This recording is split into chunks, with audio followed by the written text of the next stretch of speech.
Muguette. Oui. Alors, je suis Zinga, je participe au Centre Fatou. Je suis martiniquaise et je suis très heureuse de t'entendre, jeune homme. Parce que tu as posé quelque chose de fondamental. La question du paradigme. Alors, je ne sais pas, pour ne pas être trop grand grec, on va dire la question du modèle civilisationnel. D'accord? Quel modèle de civilisation nous voulons appliquer à nous, Africains? Est-ce le modèle civilisationnel occidental ou le modèle civilisationnel africain? Qu'il soit du continent ou de la diaspora, il n'y a qu'un seul modèle civilisationnel africain et il est là où se trouvent tous les Noirs. D'accord? Et je suis vraiment ravie de t'entendre parce que beaucoup ne comprennent pas que beaucoup veulent être panafricanistes, beaucoup veulent être révolutionnaires de l'Afrique, mais ils veulent rester des Occidentaux dans leur âme, dans leur tête, dans leur comportement quotidien, et ils veulent être des Africains occidentaux. Et c'est grave, parce que ces deux choses-là ne vont pas ensemble. C'est incompatible. Parce que, je finis tout de suite, le paradigme, le modèle occidental, c'est un modèle de la prédation de l'univers, la prédation de la nature, de la terre, des hommes, des êtres vivants. Donc, il est incompatible avec le modèle civilisationnel africain qui est le modèle de l'harmonie avec l'univers.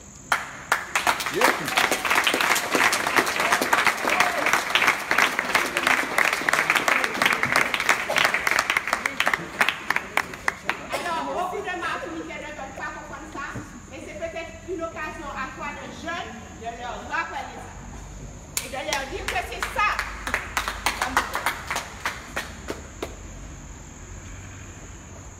Bonsoir à tous. Alors, ma question, si je peux parler comme une question. Je m'appelle Yao.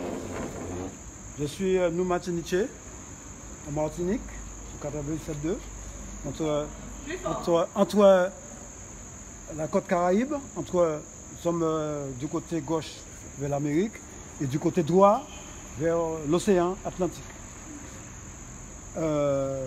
Nous sommes entre l'île de la Dominique, qui est anglaise, et l'île de Sainte-Lucie, qui est également anglaise. Nous sommes français. Et ce que moi je voulais vous dire, enfin, je vous encourage d'abord. Je vous encourage d'abord, vous les jeunes. Je trouve que c'est très magnifique, que c'est très encourageant de prendre cette décision. Et ce que j'ai à vous dire, c'est que la route dont vous voulez y aller, ce n'est pas une route facile. Ce n'est pas une route qui est ouverte. C'est une route qui est vraiment, il faut avoir de la patience longue. De la patience. Parce que on a laissé faire, les choses se sont installées, mais comme disait madame, ils se sont installés, mais ils veulent tout dominer. Ils pratiquent toutes sortes de stratégies pour pouvoir convaincre le monde. Tous ceux qui veulent s'opposer à eux ont toujours été mis en difficulté ou être tués ou être assassinés ou cherchent toujours un moyen quelconque de les détruire. Je pense que pour moi, si l'Afrique veut vraiment avancer, c'est l'union qui fait la force. C'est l'union qui fait la force, la volonté. Ce que vous faites là, vous ne devez pas le découvrir au monde entier. Vous faites vos affaires tranquillement. Vous faites vos affaires pendant des années, des années, des années. Et puis, brusquement, un jour, il va falloir affronter l'Europe. Les Européens, ceux qui parlent de diriger le monde. On les connaît tous. Ils sont là pour digérer le monde. Ils ont mis en place des gouvernements dans chaque pays, même dans les îles. Hein. Ils achètent des députés, des sénateurs, même des maires aussi. Ils font un peu ce qu'ils veulent. Vous avez, je presque terminé, vous avez entendu parler dernièrement, je crois que c'est l'année dernière, un président africain qui avait dit quelque chose au sujet de l'Afrique, que les Européens auraient dû, ne peuvent pas comment dire, étouffer l'Afrique comme ça. Et le premier, je crois, à se manifester, c'est le président de la France qui a dit ce que vous avez dit là. Vous êtes un comment ça s'appelle l'Europe là, les ministres qui vont au parlementaire. Non, parlementaire à l'Union européenne. À l'Union européenne. Vous êtes payé pour ça. Vous devez avoir honte de dire ce que vous avez dit là. Je pense que tout le monde a entendu parce que c'est passé sur les zones. Tout le monde a entendu que c'est passé sur les zones. Alors, je vous dis bon courage. Nous sommes avec vous. Nous menons un combat aussi qui est très dur. C'est pas évident. On essaie de nous étouffer à chaque fois qu'on veut quelque chose. Je vous dis, pour terminer, je dirais une seule chose, c'est que vous deviez constater qu'on nous a donné des lois, liberté, égalité, fraternité. On a le droit de grève, mais on nous envoie des policiers, des gendarmes ou l'armée pour nous détruire. C'est tout ce qu'on veut à vous dire comme exemple. Alors, détermination, il faut être déterminé, bon courage et force.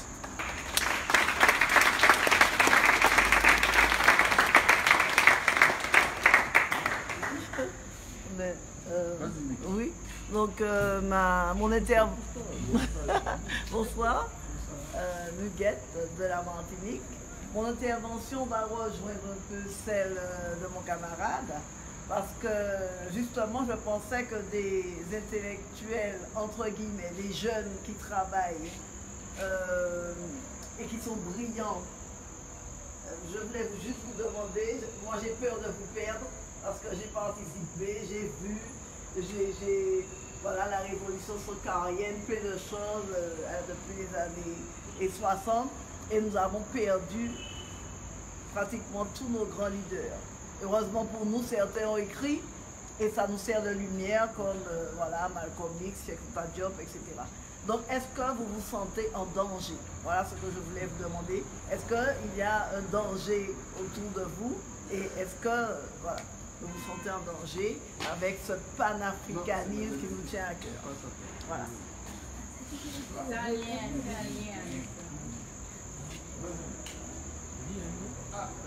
Oui, non, c'était un peu en lien avec ce qu'elle dit. C'est vrai que ton intervention nous a donné des frissons parce que c'est tellement extraordinaire. Mais je voulais savoir, nous avons reçu Kémy Séba l'année dernière en Martinique. Je voulais savoir est-ce qu'il y a un lien entre ce mouvement-là et celui de Kémy Séba.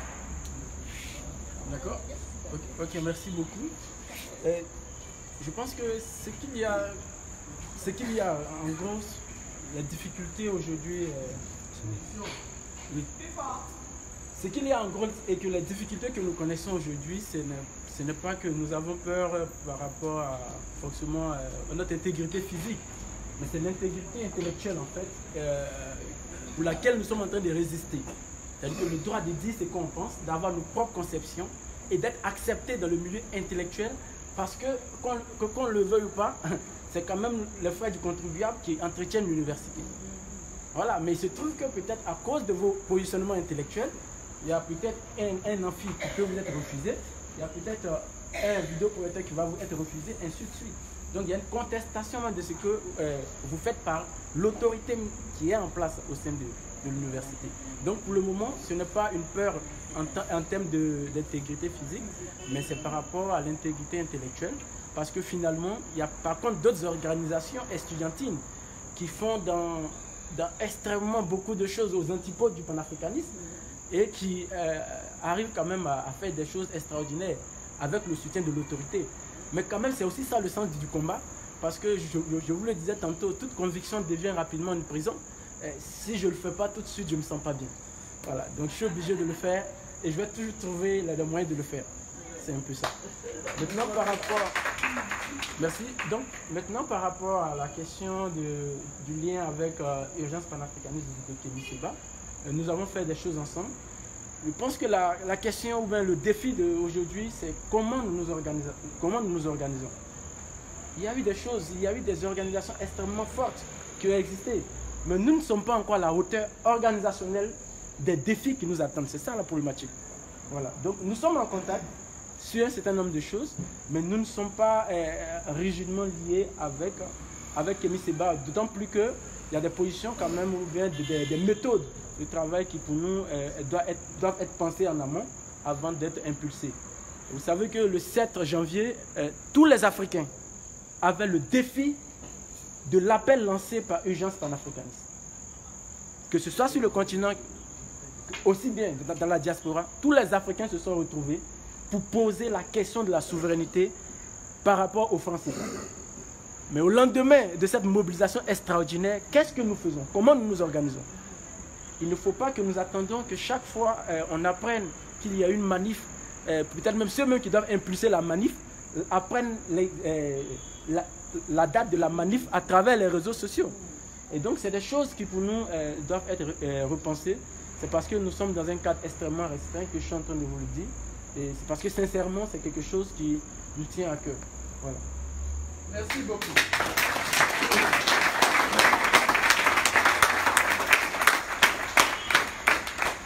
Je rappelle encore une fois que le club panafricain universitaire est invité à dîner avec nous et que vous pourrez échanger tout au long du dîner avec le guide qui était ici bien entendu.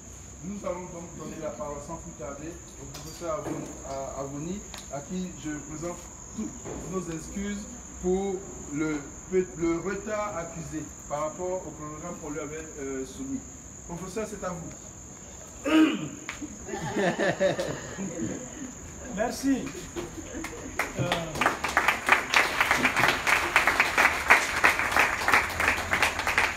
Il n'y a pas besoin de s'excuser pour le retard, d'autant plus que ce que disent ces jeunes, dont la majorité de notre département où j'enseigne, sont des étudiants en philosophie, donc ils ne peuvent qu'avoir mon soutien. Donc c'est avec plaisir que je les ai écoutés. La problématique qui est lancée, autour de laquelle ils sont mobilisés, n'est pas loin du militantisme que beaucoup d'autres et moi-même nous menons pour valoriser notre médecine. Nos pays sont prisonniers des laboratoires pharmaceutiques européens. Notre santé est prisonnière des laboratoires pharmaceutiques européens. Nous avons les maladies, eux, ils ont l'argent de nos maladies. C'est nous qui sommes malades, mais c'est eux qui en profitent. Ils ont mis en place un système ingénieux de récupération des intelligences africaines, ivoiriennes ici, par la formation des médecins et de leurs acolytes, les pharmaciens. Ils deviennent les auxiliaires très zélés de cette médecine. Ils défendent leur prébende. Le médecin formé à la méthode occidentale prescrit et le pharmacien, il est formé pour vendre les médicaments. Ici, nos pharmaciens ne sont pas formés pour fabriquer des médicaments, ils sont formés pour vendre. Ce sont des boutiquiers, ce ne sont pas des pharmaciens. Ce sont des boutiquiers des laboratoires européens, dont le rôle, c'est de distiller, de diffuser les produits de la médecine européenne. Tous ceux qui savent que les médicaments que nous recevons dans notre pays sont sous-dosés, ils n'ont pas la même qualité que ce qui est prescrit en France, par exemple, ou en Europe. Tous ceux qui vivent en Europe, quand ils viennent ici, quand on leur fait une prescription, ils ne veulent pas acheter les médicaments ici. Donc, non seulement ils prennent l'argent de nos maladies, mais ils se payent le luxe de nous empoisonner à petit feu. Et c'est contre cela que... Pardon, c'est pas ouvert. J'avais ouvert. Il faut rapprocher. Ah, bon. J'ai toujours cru que j'avais une voix qui portait. Ça me fait penser au pasteur que nous avons. Bien. Donc, voilà. Il s'agit donc de vous entretenir de notre médecine et de descendre dans ses fondements. La médecine africaine est d'abord une médecine révélée. Ce n'est pas par des études, par essais-erreurs, qu'on découvre que telle plante soigne telle maladie. Il faudrait des millénaires pour isoler une seule plante. Vu la flore que nous avons, s'il fallait tester chaque plante pour arriver aux conclusions de leur capacité thérapeutique, on ne viendrait pas à bout. C'est donc une médecine révélée. Comment se fait cette révélation? Il y a des personnes qui subissent une initiation, une formation, et qui ont la capacité de recevoir la révélation que telle plante peut soigner telle maladie dans son sommeil. Traditionnellement, quand vous allez en consultation, le thérapeute vous dit bon, professeur, il faut rapprocher le micro. Coucher, rester, passer la nuit ici. Alors, je vais m'asseoir. D'accord.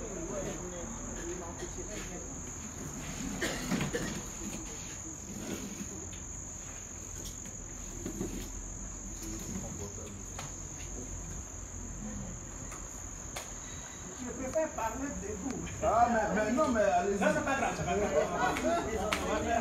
D'accord. Parce que la parole doit être verticale. Ah, mais vous pouvez, professeur. Je suis désolé. Professeur, allez-y. Professeur, allez-y.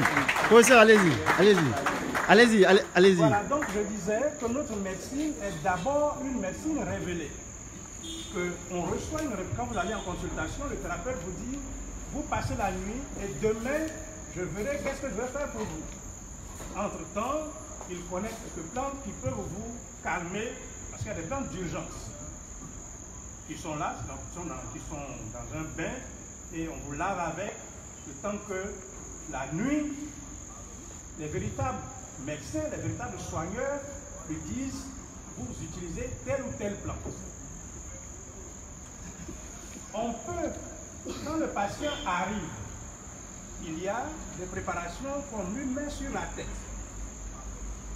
S'il ne sent pas le goût dans la bouche, il n'y a rien à faire. Il est incurable. Il va peut-être mourir le lendemain. Il y a ces savoirs-là qui permettent de ne pas perdre du temps, demander aux parents, faites ceci, faites cela. On sait si le patient peut guérir ou pas d'avance. Et donc, il y a eu ces révélations. Des centres existent encore aujourd'hui, notamment à Bangourou, dans l'est du pays, et également dans une ville qui s'appelle Aniville-Prou, où il y a des couvents, ou des jeunes, généralement ce sont des femmes. La médecine africaine était au départ une médecine, ce sont des femmes qui recevaient le plus des révélations. Ce qui, aujourd'hui d'ailleurs, nous sommes assez étonnés de voir que les femmes africaines sont dans des églises où on leur enseigne qu'elles n'ont pas le droit de prêcher. Alors que traditionnellement, la religion était pratiquée par les femmes. Ce sont les prêtresses qui étaient en contact avec la transcendance et qui recevaient les révélations. En Europe, au Moyen-Âge, il y avait, en Allemagne, une chanoinesse, Hildegard Bentgen, je ne prononce pas bien l'allemand, qui avait cette capacité de recevoir des révélations et qui a écrit des ouvrages qui ont été reçus par les papes à cette époque. Donc, notre médecine commence d'abord par une révélation. Et ensuite, la révélation, celui qui a reçu la révélation, qui est le maître, peut décider de l'enseigner à un fils. Ça se transmet en famille. Comment se fait le choix du fils à qui on va transmettre? Parce qu'on ne transmet pas parce qu'il faut transmettre, nous n'avons pas le souci de la transmission absolue. Quand une connaissance n'a pas la personne qui mérite de l'avoir, le détenteur préfère mourir avec. Parce que ce n'est pas toutes les connaissances qu'il faut mettre dans toutes les mains. Il faut avoir une disposition pour ça. Ne deviens pas thérapeute qui veut. Si on calquait les critères de choix des médecins, des candidats à l'exercice de la médecine, si on calquait les critères de nos hôpitaux sur ceux de nos traditions, sur 100 médecins, il y en aura peut-être 5 qui mériteraient d'exercer. Parce qu'ils n'ont pas les dispositions natives qu'il faut pour soigner quelqu'un. La médecine n'est pas une science. C'est un art. Au confin de certaines sciences, bien entendu, la biologie, la biochimie, etc. Mais en elle-même, dans sa pratique, c'est d'ailleurs pourquoi avant en français on parlait des hommes de l'art. On disait les hommes de l'art, on parlait des médecins. Il faut avoir une patience à toute épreuve. Les parents voient, les parents qui sont détenteurs de ces connaissances, ils voient dans leur famille l'enfant qui naturellement est le plus patient avec ses frères, celui qui est le plus compatissant, celui qui est le plus disponible. C'est alors celui-là qu'on met en formation. Et depuis tout petit, à partir de 6 ans, 6-7 ans, il porte le canari sur la tête et il accompagne le père ou la mère à aller chercher les plantes. C'est la première étape. La première étape, l'étape la plus importante, est la connaissance des plantes, leur reconnaissance. Parce que 2 plantes peuvent se ressembler. Il y a une qui est thérapeutique, l'autre est un poison. Et un poison mortel. Il y a des plantes comme le, bon, je parle de cet échantillon, le plant qu'on appelle le calotropis. Toute la plante est thérapeutique. La sève sert à cailler le lait pour faire du fromage traditionnellement. Mais si en cueillant la feuille, vous recevez une goutte de ce sucre-là dans l'œil, vous devenez aveugle irrémédiablement. Donc, ce sont des connaissances qui nécessitent une très très longue pratique. Vous commencez à aller en brousse avec le père ou la mère pour cueillir les plantes. Et quand vous revenez, il vous revient, quand vous revenez de la cueillette, vous montre comment laver ces plantes et comment les piler. Après toutes les opérations de transformation de la plante, on vous apprend à le faire. Et vous êtes formé comme ça pendant de longues années. C'est une formation qui peut durer au moins 20 ans. Il faut au moins 20 ans de formation pour devenir ce qu'on appelle aujourd'hui, de façon péjorative, un tradit praticien. Ceux qui sont formés à la médecine occidentale, ils ont le noble titre de médecin, et nos parents, nos grands-parents sont des tradis praticiens. Après 20 ans, non. Oui, après 20 ans. Après 20 ans. Au moins minimum. Ça, c'est le minimum. 20 ans, c'est le minimum. Sans cette médecine, nous aurions disparu. Nous, Africains. Avec la pollution, les pollutions démographiques que nous avons subies depuis le 8e siècle. Jusqu'à nos jours, ce n'est pas fini. Il y a les Ebola et consorts. Sans cette médecine, nous aurions disparu, nous aurions connu le même sort que les Indiens d'Amérique. La syphilis qui a décimé les Indiens d'Amérique était à l'époque une maladie sexuellement transmissible et incurable que les chasseurs d'esclaves, les colons, ont apporté, mais que nos parents ont réussi à vaincre parce que quelqu'un a reçu la révélation de telle plante de soigner telle maladie. On n'a pas compris, j'ai pas compris ce que tu as dit. On n'entend pas très bien. Malgré le micro, Non, malgré le micro, je crois que Il y a une vibration. il y a une vibration. Alors, ouais, c'est juste pour ça. Les plantes, ça vibre. Je disais que sans l'efficacité de notre médecine, nous aurions connu le même sort que les Indiens d'Amérique du Nord. Que les maladies que les Européens ont apportées sur les bateaux, nous aurions également décidé. Et je prends l'exemple de la syphilis. C'est une maladie importée par les Européens.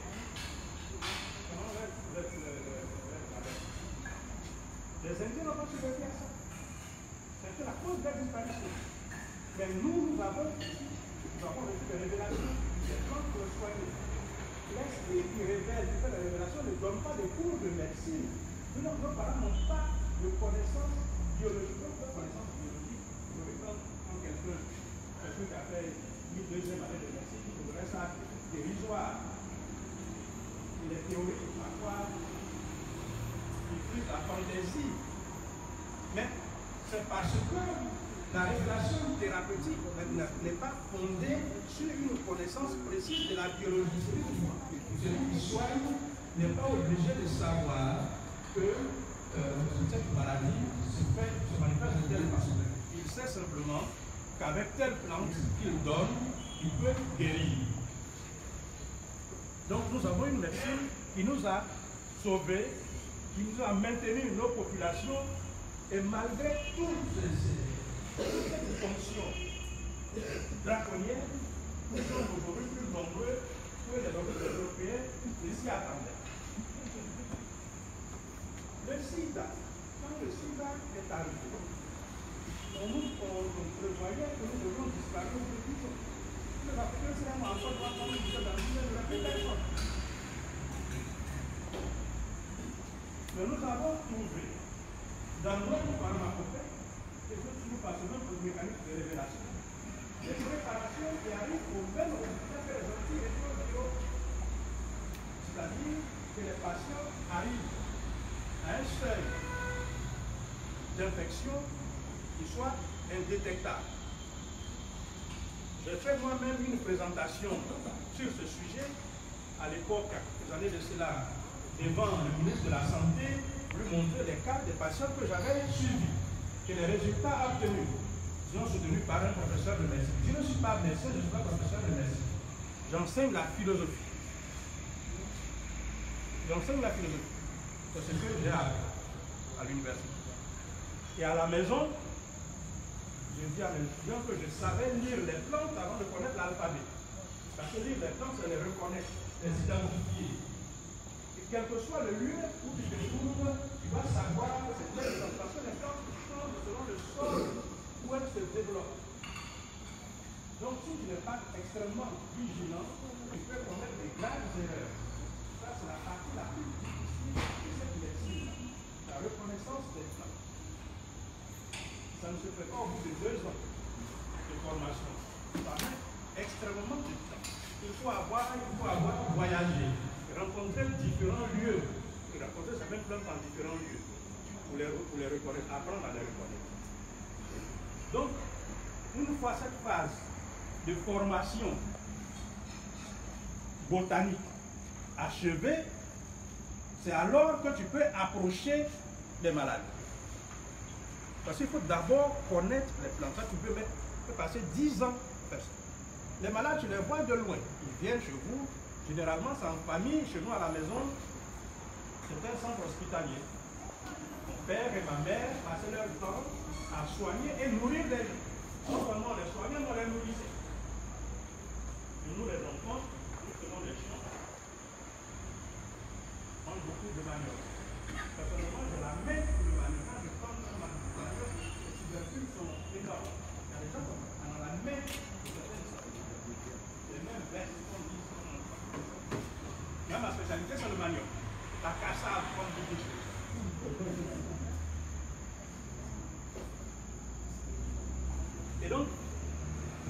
les patients, vous les regardez, on soignait donc ces gens chez nous, à la maison, on les nourrissait. Vous voyez les malades. Des femmes venaient accoucher. Ma mère était matrone. Mon père soignait les hommes et ma mère s'occupait des maladies des femmes. Et l'apprentissage se fait sur les deux plans. Mais tu n'as pas le droit, pendant 10 ans au moins, d'approcher un patient. Ton rôle en tant qu'apprenant, c'est de malaxer les feuilles, d'aller les chercher, de les transformer, de pouvoir les administrer. Il faut être capable, dans l'obscurité, de croiser une feuille et de la reconnaître à l'odeur. La formation, ta compétence doit aller jusque là. Quand tu n'as pas atteint ça, c'est que tu n'as pas fini ta formation, tu n'as pas encore un doctorat. Quand tu ne peux pas reconnaître une feuille rien qu'à l'odeur, tu n'as pas encore atteint ton doctorat. Et dans les pathologies, quand vous commencez à soigner, pour dire que tu as atteint véritablement un grand niveau de formation, il faut savoir traiter tout ce qui concerne la fertilité. Reproduire la vie, telle est la finalité de la médecine. Un thérapeute qui ne sait pas soigner tout ce qui concerne les problèmes de fertilité n'est pas encore achevé. Dans ce domaine, comme dans bien d'autres, nos parents avaient des méthodes de tests. On pouvait diagnostiquer l'infertilité dans un couple en faisant un petit sur du mil. Sur du mil. Le mil, c'est un céréal. On prend du mil, on met dans une calebasse, on mouille un peu, et chacun des membres du couple fait pipi dessus. Fait pipi. et au bout de 2-3 jours, le mil doit germer. Celui dont le mil n'a pas germé, c'est celui-là qui a le problème. Oui, mais depuis qu'on dit les hormones, scientifiquement, on peut expliquer aujourd'hui. Aujourd'hui, il y a beaucoup de travaux au niveau de l'université. Il y a des travaux qui sont faits sur les fondements scientifiques de cette médecine. Et jusqu'à ce jour, toutes les thèses, toutes les recherches qui ont été faites à l'université, aucune recherche n'a infirmé ce que nos parents ont dit sur tel ou tel point.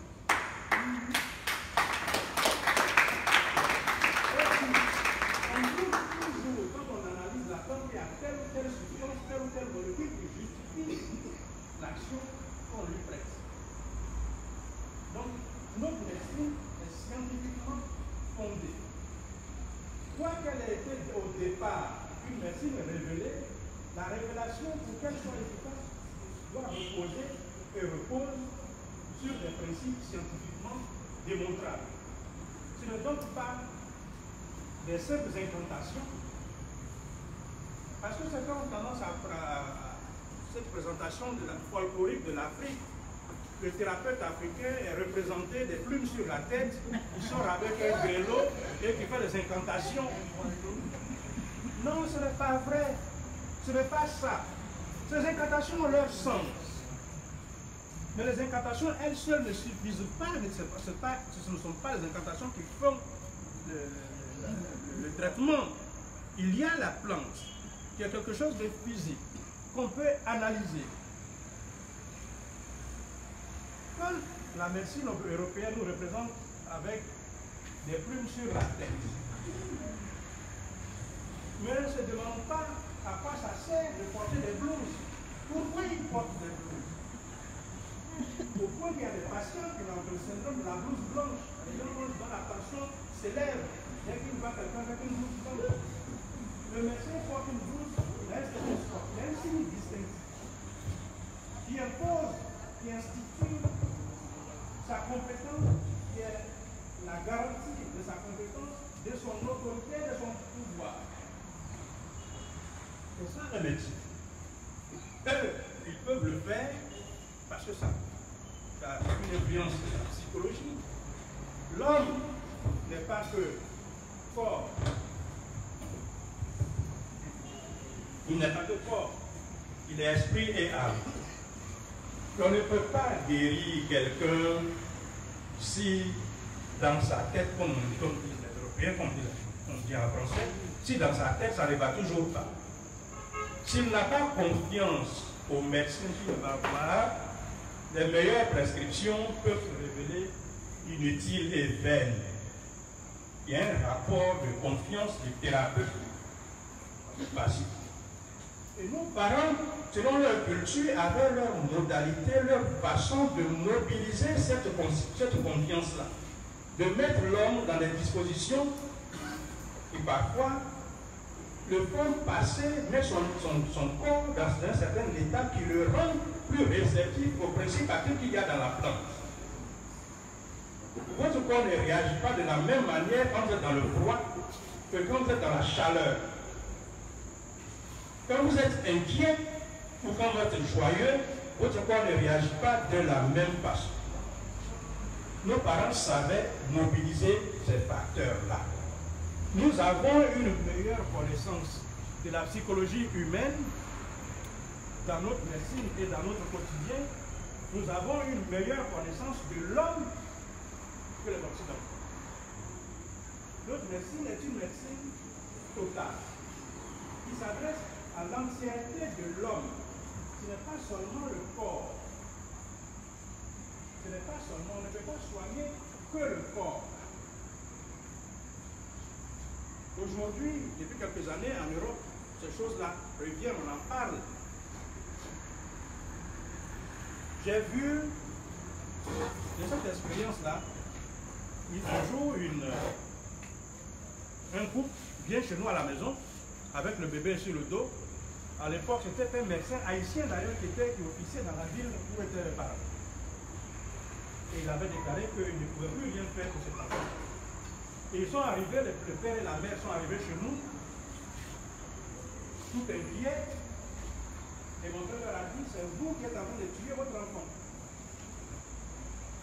Il y a un problème entre vous. Résolvez-le. C'est cette tension qui est entre vous qui est en train de tuer votre enfant. Alors, le rituel de purification consistait à prendre de l'eau dans une calebasse et chacun disait le biais qu'il avait contre l'autre, contre son mari et le mari contre sa femme. Et on verse cette eau dans laquelle on a mis la farine de maïs. Ça donne quelque chose de laiteux. C'est le liquide de l'abjuration. Chacun a versé, après avoir dit tout le grief qu'il avait, et ils sont rentrés chez eux. Le lendemain, l'enfant, ils sont revenus avec l'enfant, ils têtaient.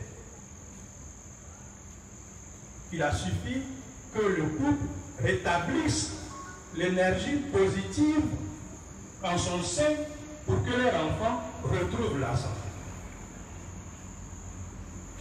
Ce sont des expériences très fortes. Ce que nous, Africains, nous n'avons pas le droit d'abandonner. Aujourd'hui, dans nos pays, nous mourons beaucoup plus jeunes que nos grands-parents. Dans les villages avant, on trouvait des vieillards. Ma grand-mère paternelle, on la séchait au soleil pour lui donner de la chaleur. Pour réchauffer son corps, on la prenait, puis on venait la déposer au soleil. Aujourd'hui, en 2018, quand vous avez le malheur d'aller au cimetière, quand vous voyez l'âge de ceux qui sont sous cette tombe, non seulement déjà morts, mais ils sont morts très jeunes. L'espérance de vie ne dépasse plus 40 ans. Dans nos pays, nous disons que nous avons une médecine, développé une médecine moderne, une médecine physiologique.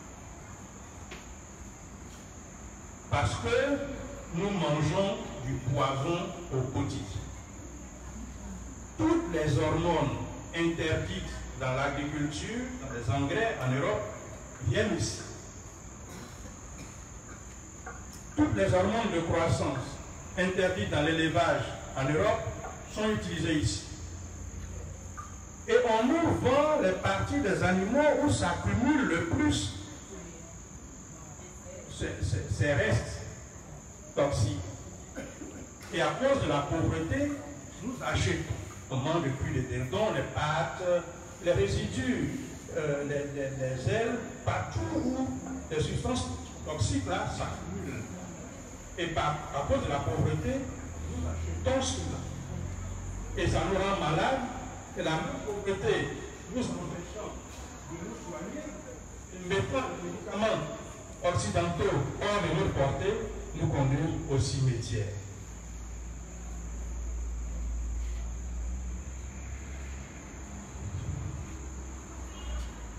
Donc, il s'agit d'un combat.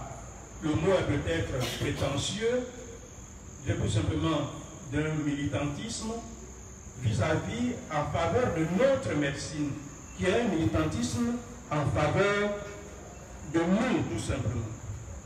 Il n'y a pas de raison, avec tout ce que nous avons, toute la flore que nous avons, la faune que nous avons, parce que les animaux sont aussi des produits thérapeutiques. On soigne certaines maladies des seins avec du charbon de carapace de tortue. On rend les enfants forts en mettant un os de cheval ou de gorille mâle dans son bain. Dans son bain, pas bain. Non, je confirme. Dans l'eau de son bain. Fort. Il devient fort comme un cheval. Ou fort comme un gorille. Donc, les animaux sont également des substances thérapeutiques. Il n'y a donc pas de séparation entre les différents règnes, les plantes et les animaux, et nous-mêmes nous formons un continuum, de sorte que chacun peut, ces éléments peuvent nous régénérer. La formation, je vais conclure avec ça, la formation du thérapeute finit avec un rituel initiatique. Et il y a une plante à laquelle vous êtes consacré. Et c'est votre plante, j'allais dire, panacée. C'est la plante panacée avec laquelle vous pouvez soigner pratiquement toutes les maladies. Pour moi, ça a été le revolvia. Cette feuille-là, qu'on appelle le revolvia vomitoria, dans ma langue maternelle, qui est Evé, puisque mes parents viennent du Ghana, nous parlons Evé. Je suis né en Côte d'Ivoire, des parents ghanéens, et Evé. Donc, dans notre langue, cette plante s'appelle Dolekemakbowe. Ça veut dire il n'y a pas de mal que je ne sache soigner. C'est le nom de la plante. Et effectivement, cette plante a d'immenses capacités. La phytochimie révèle qu'elle contient 101 substances thérapeutiques. Mon père soignait les fous avec. Et alors, les racines, ce sont les racines qui sont thérapeutiques. Les feuilles également. La dose qu'on donne à un malade mental en pleine crise, si on donne la même dose à quelqu'un qui est bien portant, on le tuerait. Il ne pourrait plus respirer et il pourrait en mourir. Mais à quelqu'un qui est malade, un malade mental en pleine crise, ça peut soigner. Donc c'est une plante qui, selon le dosage, peut être curative ou dangereuse. Ça veut dire que la médecine africaine n'ignore pas les problématiques de dosage. Ce n'est pas une médecine irrationnelle. Nos parents savaient peser l'or. S'ils n'utilisent pas le pesage, dans la plupart du temps, dans les médicaments qu'ils fabriquent et qu'ils donnent, c'est parce que ces substances-là sont totalement atoxiques. La majorité des plantes que nous utilisons sont atoxiques. Celles qui peuvent être toxiques, on les connaît. Et vis-à-vis d'elles, il y a des précautions extrêmes à prendre. On mesure parfois avec la coque d'arachide. J'ai vu des publications européennes à propos du Revolfia où, aux États-Unis, on fait des gélules et on dit que quelqu'un peut prendre 5 grammes de Revolfia, 3 à 5 grammes par jour. Aucun thérapeute africain ne ferait ça. Ne donnerait 5 grammes de cette poudre à un patient par jour. Parce que nous connaissons les propriétés. Elle peut également être utilisée dans les cas de diabète que nos parents diagnostiquaient en faisant faire pipi, toujours le pipi. On fait faire pipi derrière la case, le patient revient s'asseoir, 10 minutes après, on nous envoyait, nous les apprentis, pour voir l'urine. S'il y a des fourmis, c'est monsieur, il y a du sucre dans ces urines. Nous travaillons avec la nature et la nature répond. Il n'y a pas de question posée à la nature à laquelle elle ne sache pas répondre. Si vous savez poser la question, vous obtiendrez les réponses. C'est faute de savoir poser les questions qu'on croit que la nature est muette. La nature n'est pas muette. Cette maîtrise de la nature et de ce qu'elle peut apporter, nous sommes en train de la perdre au profit de la vision qu'on dit cartésienne de domination de la nature. L'homme doit devenir comme maître et possesseur de la nature. Ça, c'est le paradigme qu'on attribue à tout l'Occident. En oubliant que ce cher monsieur Descartes n'était pas aussi rationnel qu'on le dit. Oui, mais il rêvait de ressusciter sa fille. Il a trimballé le cadavre de sa fille pendant de longues années. Quelqu'un de rationnel ne peut pas faire ça. Donc le cartésianisme, Descartes n'était pas cartésien.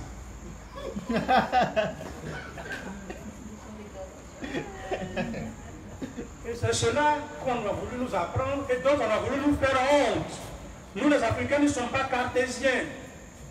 Et donc nous devons désespérément tendre vers cela, comme étant le modèle de l'humanité, le modèle de la pensée.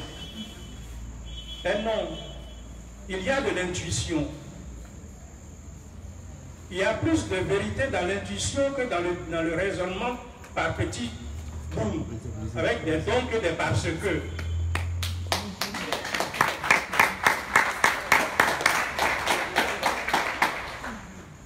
En conclusion, je voudrais vous dire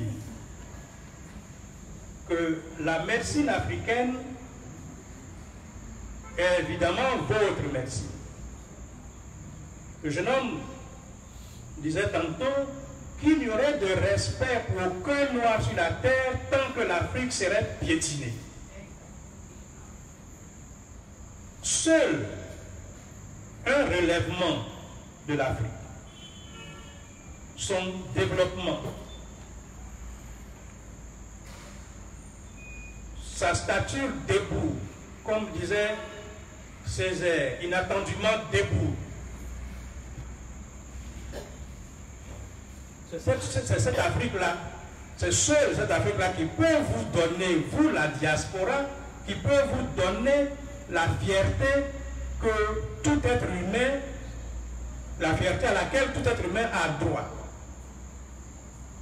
Et Césaire disait, de vos noms d'esclaves, je ferai des titres de gloire. Ça, c'est la tragédie du roi Christophe. Et c'est de cela qu'il s'agit. Que nous puissions récupérer notre santé des mains des laboratoires pharmaceutiques. que nous revenions à la longévité que nos ancêtres, que nos grands-parents avaient. Parce qu'ils se soignaient naturellement. Parce qu'ils vivaient en harmonie avec la nature. L'harmonie avec la nature n'est pas imbécilité, elle est plutôt intelligence des lois fondamentales qui régissent. Parce qu'il y a des lois qui régissent la nature. Si on ne veut pas la suivre,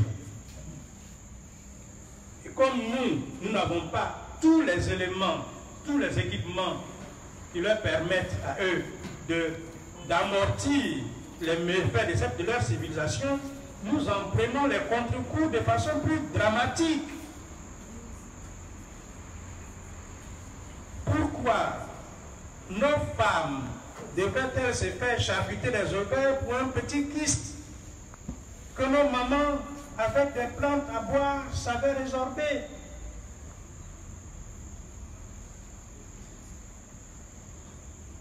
Aujourd'hui, on fait des campagnes sur les cancers du sein. Le cancer est devenu l'épouvantail suprême. Le business. Mais pourquoi nous ne participons pas, nous aussi, à la recherche? Parce que c'est toujours quand ces maladies-là quittent l'Europe pour venir chez nous, c'est toujours chez nous qu'elles sont plus meurtrières. À cause de la pauvreté. Alors que nous avons là les éléments qui mûris, travailler, peuvent apporter des solutions. Quand je vois nos chefs d'État faire la courbette aux Nations Unies pour demander des fonds contre le sida, alors que nous avons ce qu'il faut ici pour obtenir les mêmes résultats que ces laboratoires pharmaceutiques. Parce que ce qu'ils font, personne ne guérit le sida, nous avons les mêmes résultats. Rendre les patients confortables dans leur vie. Que le niveau du virus soit maîtrisé, qu'il devienne indétectable et que la personne vive tranquillement. Nous obtenons ces mêmes résultats sans entrer dans des laboratoires sophistiqués. Mais c'est de ça que l'Europe a peur. C'est de ça qu'elle a peur, parce que sans tous les moyens qu'ils ont, tout ce qu'ils ont dépensé, tous les investissements qu'ils font, si nous arrivons sur le marché en brandissant ces feuilles,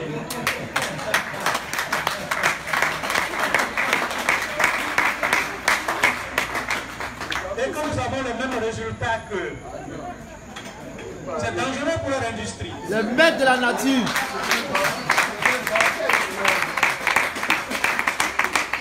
C'est ça le problème.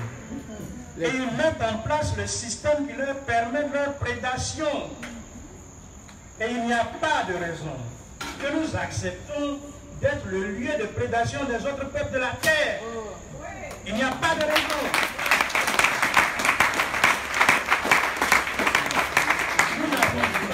Nous n'avons pas comme destin d'être la serpillière des autres peuples.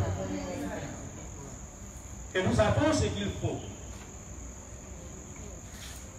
Voilà. Je me suis emporté.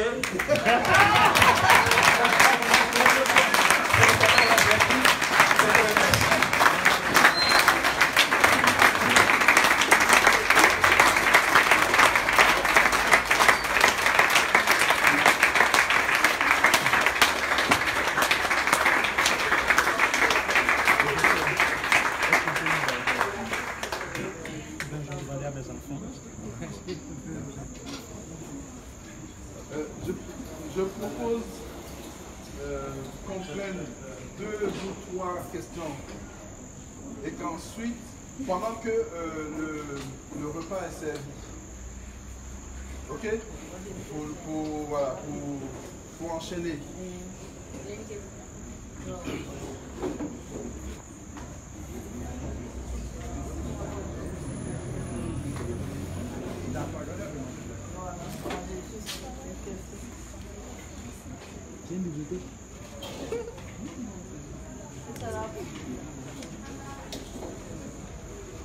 Mais t'as dit, il y a aussi le côté révélation. C'est pas les bouquins seulement, c'est la connexion.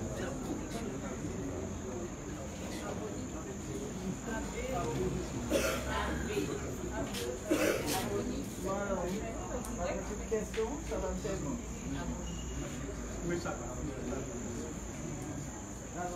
Alors, Muguet, Miatekela, Achi, Ifaniwa. Bon. Paul. Je commence. Paul. Oui, Achi, c'est bon. Alors, je commence par moi-même déjà. On n'est jamais bien servi que par soi-même. Bon, c'est pas, j'ai levé la main. C'est pas que ça va. Professeur, non, je pense qu'ils vont fort. Et au fond, qu'ils rapprochent. Professeur, ma question est simple. Est-ce que vous pouvez vous présenter en quelques mots, à titre personnel, votre parcours? J'ai cru comprendre que vous avez été initié en famille et qu'ensuite vous avez acquis votre savoir en parcourant différentes contrées. Est-ce que vous pouvez en dire deux mots, s'il vous plaît? Ensuite, ce sera Muguet et dans l'ordre de ceux qui sont intervenus. Alors, le repas va être servi, hein, c'est-à-dire chacun ira se servir. On va d'abord servir le professeur et ses enfants. Ensuite, chacun viendra se servir. Hein? Il est invité, on peut faire ça. Bien,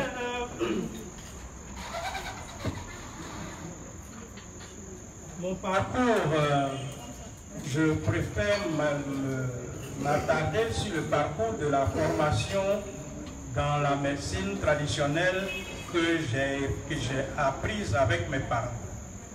Mon parcours académique n'intervient pas ici. Bon, vraiment, je suis allé à l'université comme tout le monde, je fais un doctorat, enfin un tralala.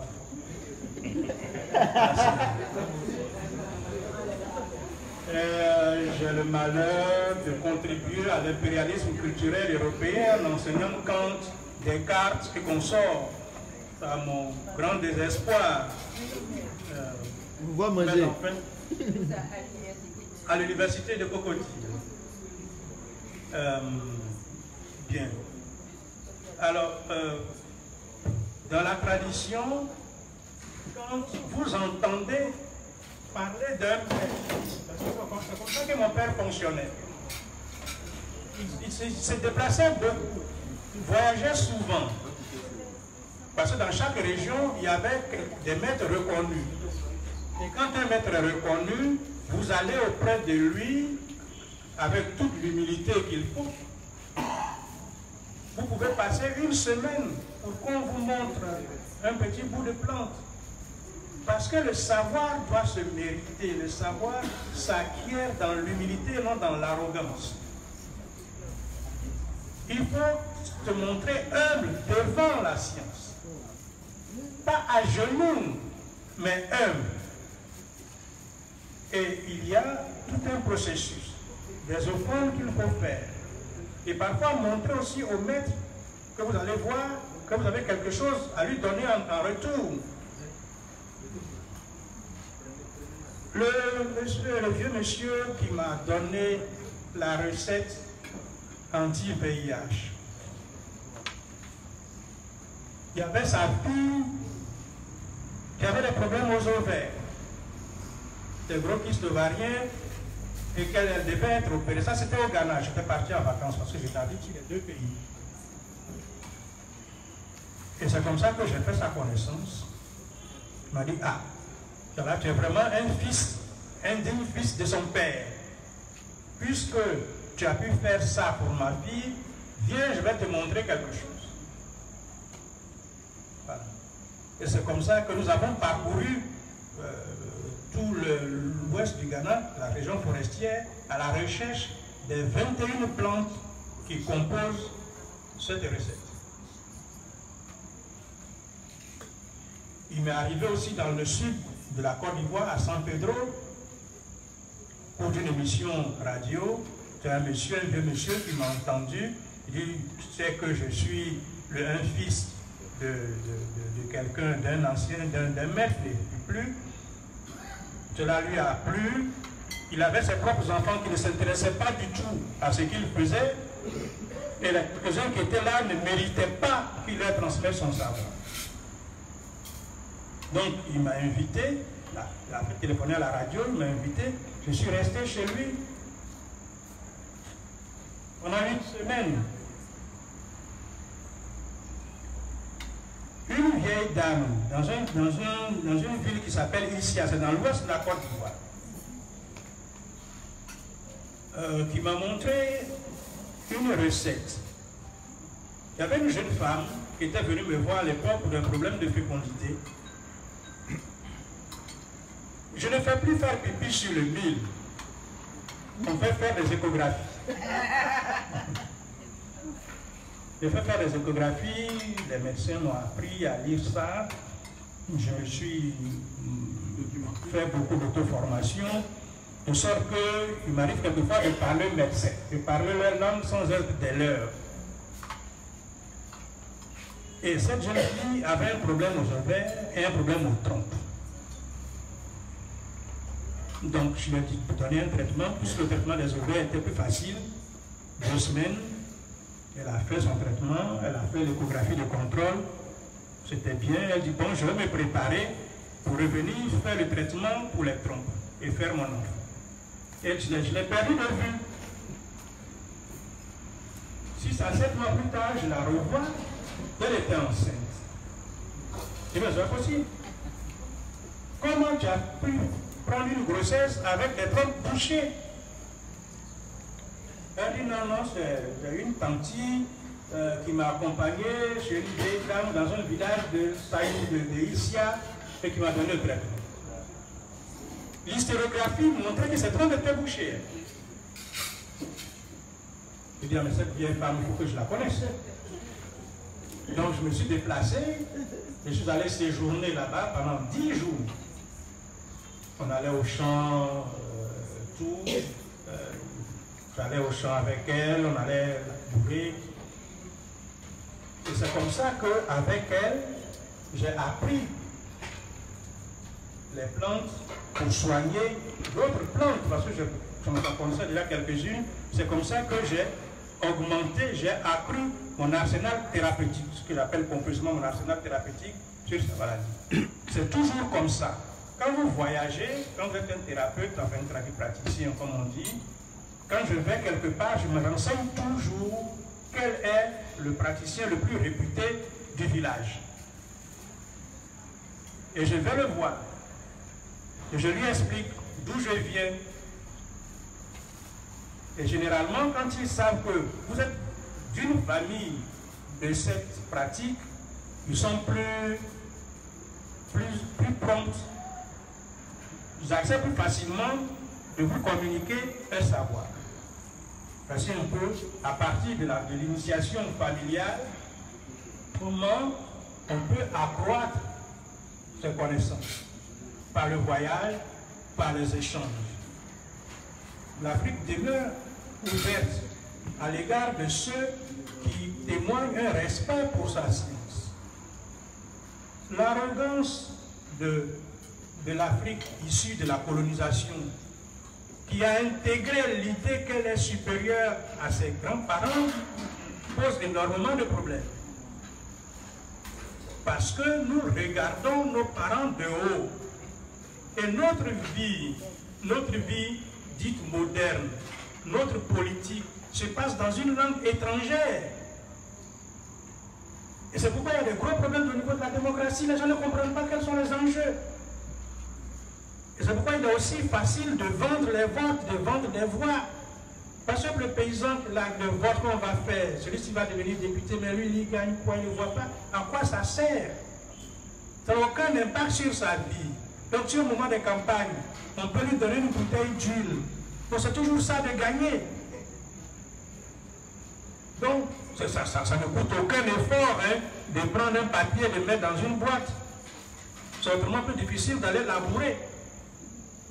Donc, pour acheter une bouteille d'huile, le travail qu'il fournit au champ, comparé à aller déposer une feuille de papier dans une boîte, bon, lui, il estime que c'est très cheap, il est gagnant là-dedans. Donc, notre vie, toute notre vie officielle se passe dans une langue étrangère. Donc, les populations ne comprennent pas quels sont les enjeux. Si on obligeait nos responsables politiques à s'exprimer dans les langues des populations auxquelles ils vont s'adresser, que quelqu'un qui veut être député, et plus encore président de la République, puisse tenir un meeting dans au moins une langue, ça changera beaucoup de choses. Parce que les paysans ne sont pas des idiots, c'est parce qu'on parle dans une langue qui leur échappe. Mais si on descendait dans leur langue, les questions qu'ils peuvent vous poser embarrasseraient énormément ces dirigeants. Le pays dit moderne vit sur le dos d'une population qui ne gagne strictement rien. On cultive du cacao, mais au village, on ne boit pas de chocolat. Toutes nos terres sont occupées par les champs d'EVA. On ne mange pas le caoutchouc. Et par la suite, il manque du manioc. Sans compter qu'aujourd'hui, les Chinois font de la tchéké. La tchéké, c'est le mets national. Les Chinois achètent le manioc et vont faire de la tchéké en Chine, qu'ils vendent à l'international.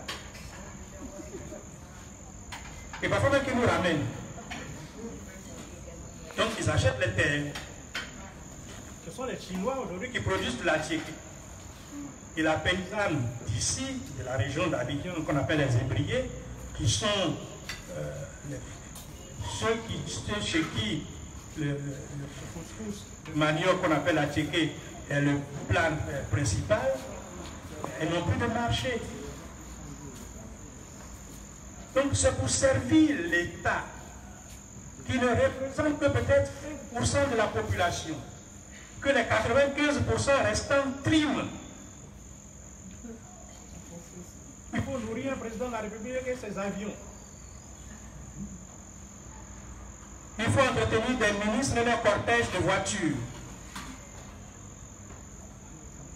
Et leur bonne d'essence. Pendant ce temps, dans les hôpitaux, eh bien, ma foi, on manque de tout. Les jeunes femmes meurent en couche. Alors que traditionnellement, c'était des choses qui étaient rares. Parce que une femme en couche, on fait un liquide, fait bouillir sur le volfia, on lui met une cuillère à soupe dans la bouche, dans les 10 minutes qui suivent, le bébé sort. Mais aujourd'hui, dans nos hôpitaux, on dit qu'il faut leur injecter du symptôme.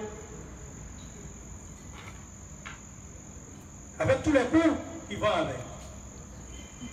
Donc, ce que nous avons en endogène, en local, qui peut nous servir, est délaissé. L'Afrique souffre de s'extérioriser, de devenir extérieure à elle-même, de s'éloigner d'elle-même, de se couper d'elle-même. Alors, c'est encore pas. Retourne.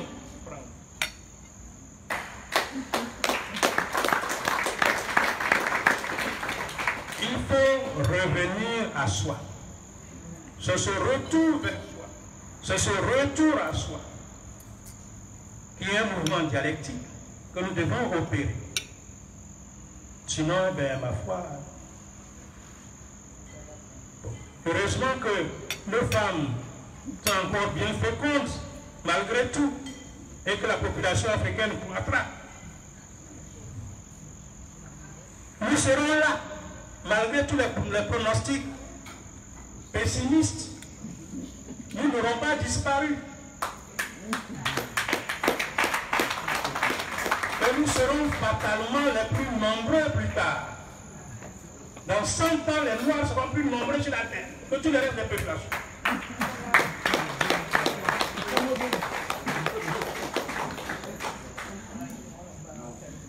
Parce que le mouvement démographique qui se dessine dans tous les continents vont vers ça. En Inde, à cause des problèmes de dot, ils ont tellement assassiné des filles qui n'ont plus de femmes. Il y a des régions en Inde où des hommes, à 40 ans, n'ont jamais vu une femme. Et c'est pourquoi il y a beaucoup de viols là. Ils tuent les jeunes filles, ils tuent les bébés filles, parce qu'ils ne peuvent pas payer le mariage. En Chine, il y a eu la femme unique, avec les problèmes que ça pose. Quant aux Européens, n'en parlons pas, l'Allemagne est vieillissante, ils font venir les Syriens. Comme les Syriens ont la peau blanche, ça pose moins de problèmes. Mais les Noirs, c'est plus compliqué. Mais nous les submergerons. Quoi qu'ils fassent. Oui, bien sûr, nous les submergerons. Le lait n'a jamais dominé le cacao, ni le café. Quand on fait le mélange, le café surnage. Voilà.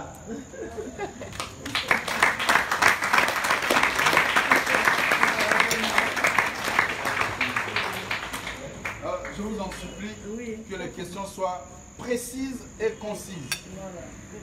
S'il vous plaît. Sinon, vous allez rester sur le. Et que je réponde brièvement aussi. Non, ça, nous on est d'accord. Attends.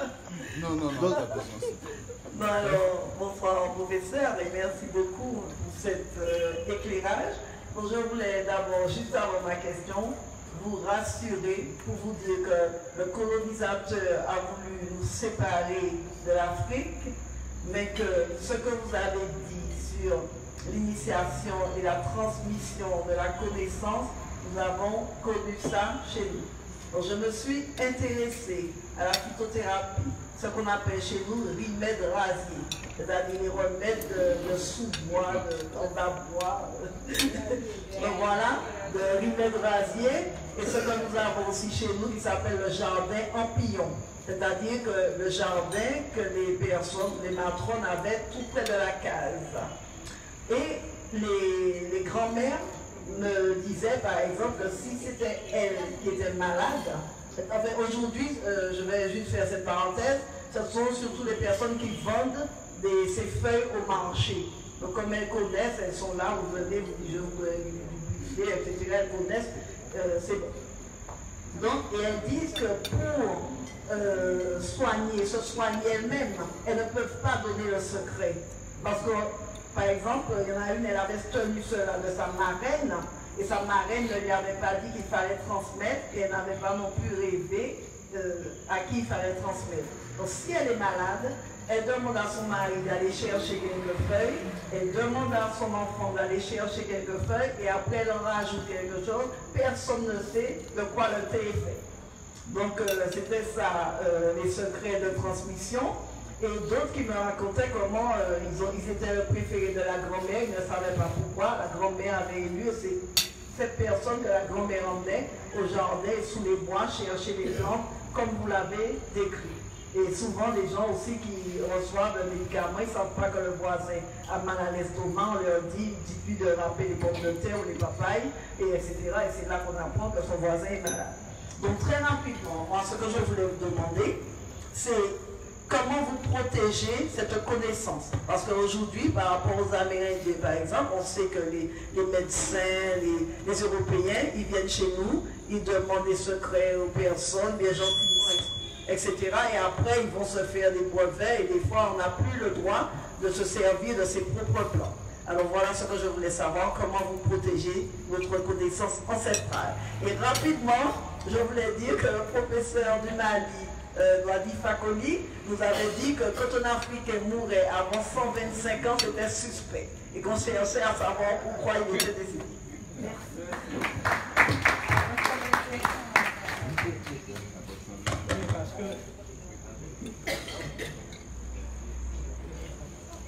Parce que mourir avant 125 ans, c'est suspect, parce que compte tenu de tout le savoir thérapeutique qu'il y avait, je n'aime pas tellement me référer à la Bible, mais dans la Genèse, Dieu a promis à l'humanité de vivre 120 ans. C'était l'âge. Mes lectures, ce dont je me souviens, j'étais enfant de cœur quand j'étais petit. J'allais à l'église. Et d'ailleurs, ce qui posait des problèmes parce que le prêtre blanc me disait que ce que faisait mon père était satanique. Et j'étais en conflit avec ça, au point que ça m'a donné, j'ai failli devenir borgne. Parce que je devais choisir. Alors le plus dangereux, c'est qu'il me disait que ma mère aussi, de pouvoir aller en enfer. Mais évidemment, ma mère en enfer, c'est pas possible. Mon père, c'est un homme, il peut se défendre. Je n'étais pas inquiet pour lui. Mais chez nous, la mère, non, on ne peut pas imaginer que maman puisse avoir mal, ça c'est impensable. Et donc, c'est ce qui m'a amené à me séparer de l'église, parce que un Dieu qui pourrait amener ma mère en enfer, je n'en voulais plus.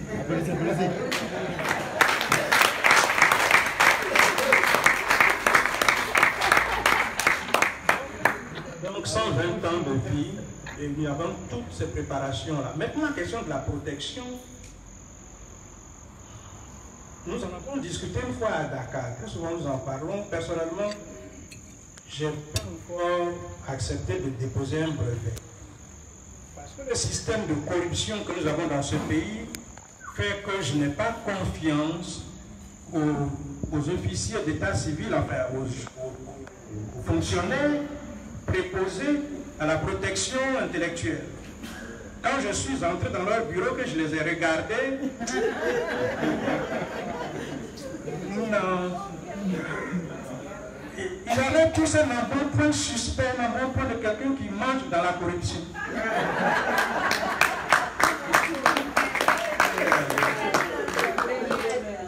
Du coup, ces gens-ci, non, je ne peux pas prendre de brevet.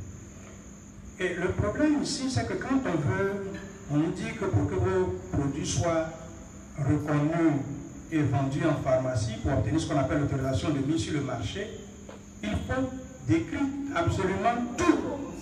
On vous demande le nom vernaculaire de la plante, à quel moment vous avez cueilli, quelle partie vous avez utilisée. Enfin, vous livrez tout le secret. Mais moi, je ne vous donnerai jamais ça. Quand j'ai fait la présentation sur le sida devant le ministre de la Santé, avec le soutien d'un éminent professeur, professeur Gagné Angaté, qui était le premier président de Prométra, c'est lui qui m'a fait la après. Quand on m'a demandé est-ce qu'on peut avoir votre recette, je dis non, les recettes sont brevetées par les génies.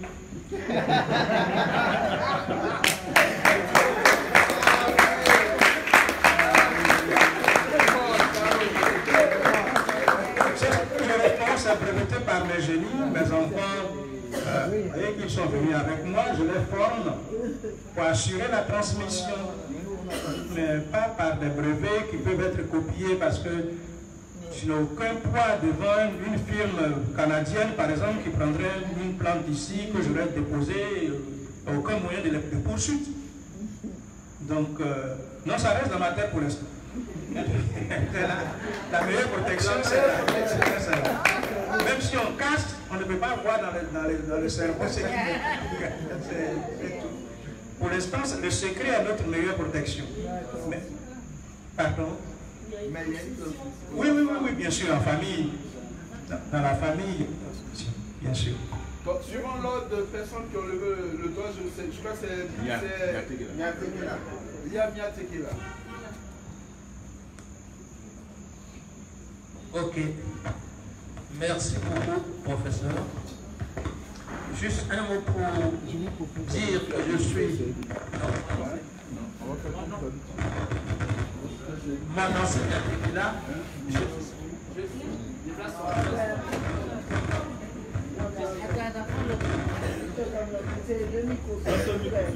Voilà, il faut fermer le micro. D'accord. Ok. Je suis un enfant d'Afrique, de culture Congo, né au Congo, de parents Congo. Mais à présent, la Martinique, c'est le pays où j'aurais vécu le plus. Je suis là depuis 35 ans.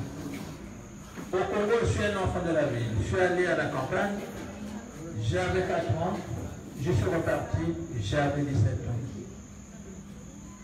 Et à ce deuxième voyage, j'ai vécu donc une scène, je témoigne de cette scène-là. De l'âge de 6 mois à l'âge de 17 ans, j'ai souffert de d'une épidémie d'abcès au niveau des yeux, au niveau des aisselles, au niveau de la cuisse. Presque chaque trimestre, j'avais toujours des abcès. Quand je suis arrivé au lycée, on m'a donné des antibiotiques qu'on mélangeait, il n'y avait pas d'effet. Mais quand je me suis retrouvé au village, un oncle maternel à ma mère me voit un jour avec un abcès à l'œil. Il me dit, mais qu'est-ce qui m'arrive? J'ai dit, je souffre toujours des abcès depuis ma naissance. Il m'a dit, qu'est-ce qu'on t'a donné? Des antibiotiques. Il a tenu sa tête. Il m'a dit, petit, demain matin à 5 h du matin, avant que les avions se posent sur tes arbustes, avant que le soleil ne se lève, tu vas prendre 2 œufs, des petits fruits qui sont là, et tu vas avaler une fois le premier œuf avec de l'eau, deuxième fois le deuxième œuf. J'ai fait ça. J'avais oublié cette histoire. Je me suis retrouvé en France. Je me suis rappelé que j'avais des abcès.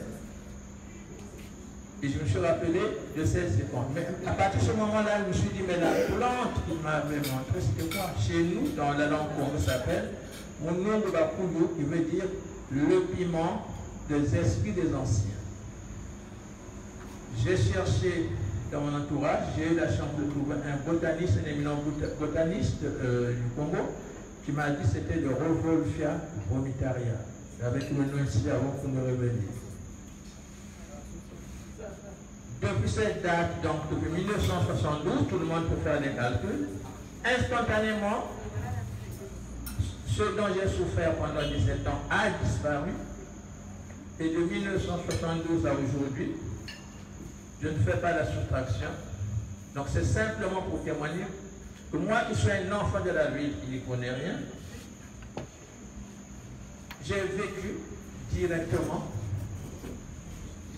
le bénéfice de ces connaissances. Merci beaucoup.